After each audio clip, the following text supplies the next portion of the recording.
Assalamualaikum warahmatullahi wabarakatuh. Halo semua, perkenalkan saya Nabila Aprilia dari kelas 03 PPKP 002 dengan NIM 23111501338. Di sini saya akan menjelaskan materi mengenai menganalisis cara pandang para pendiri negara tentang dasar negara.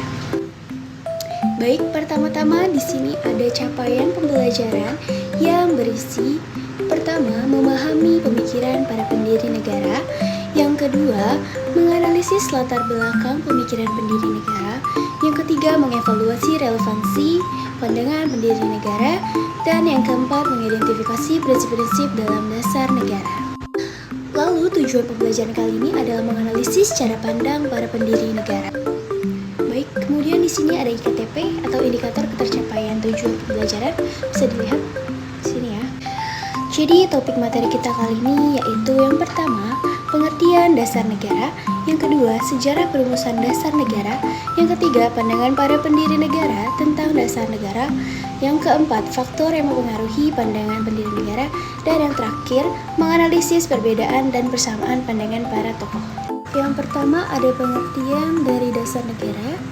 Jadi dasar negara adalah prinsip atau fondasi yang menjadi landasan bagi pembentukan dan penyelenggaraan suatu negara. Contohnya di Indonesia, dasar negara itu merujuk pada Pancasila yang terdiri dari 5 sila yang menjadi pedoman hidup, berbangsa, dan bernegara. Baik, selanjutnya yaitu sejarah perumusan dasar negara. Jadi sejarah perumusan dasar negara di Indonesia dimulai sejak persiapan kemerdekaan.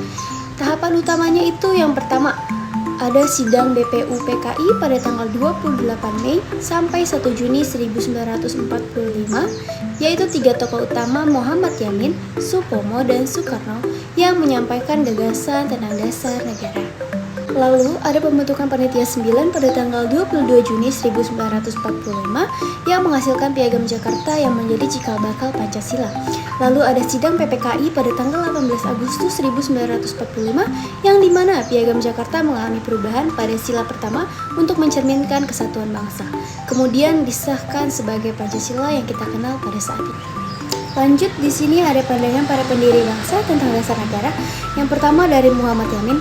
Muhammad Yamin adalah seorang tokoh yang sangat berperan dalam perumusan dasar negara, khususnya dalam pembentukan Pancasila. Ia mengusulkan beberapa hal yang mempengaruhi rumusan dasar negara, seperti mengusulkan dasar negara yang bersifat kebangsaan melalui unsur sejarah, budaya, dan kesatuan. Lalu ada pandangan dari Supomo. Supomo adalah tokoh yang memiliki pandangan lebih konservatif dan lebih menekankan pada prinsip kekeluargaan serta keutuhan negara dalam sistem kenegaraan, yaitu menekankan pentingnya konsep negara integralistik, di mana negara menjadi wadah kebersamaan seluruh rakyat tanpa konflik kepentingan. Baik, yang terakhir ada dari Soekarno. Soekarno sebagai proklamator dan presiden pertama Indonesia yang memiliki pandangan lebih dinamis dan berorientasi pada cita-cita kemerdekaan yang merdeka dan berdaulat, yaitu mengusulkan Pancasila sebagai dasar negara dengan nilai-nilai kebangsaan, internasionalisme, mufakat, kesejahteraan, sosial, dan ketuhanan. Kemudian ada faktor yang mempengaruhi pandangan pendiri negara. Yang pertama, sejarah bangsa Indonesia. Pengalaman penjajahan menginspirasi perlunya persatuan dan kemerdekaan.